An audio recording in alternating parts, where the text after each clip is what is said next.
একজন খুবই বৃদ্ধা দাদি আবর্জনার স্তূপে একটি চকচকে সোনার সিংহ ফোয়ারা খুঁজে পান।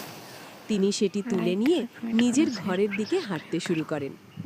ঘরে এনে কাঁচা মাটির দেয়ালে সেটি বসান। ফোয়ারা চালু করতেই সেখান থেকে প্রচুর টাকা বের হতে শুরু করে। দাদি গাড়ি ভর্তি টাকা নিয়ে বের হন। গ্রামের লোকজন এত টাকা দেখে হিংসায় জ্বলে ওঠে।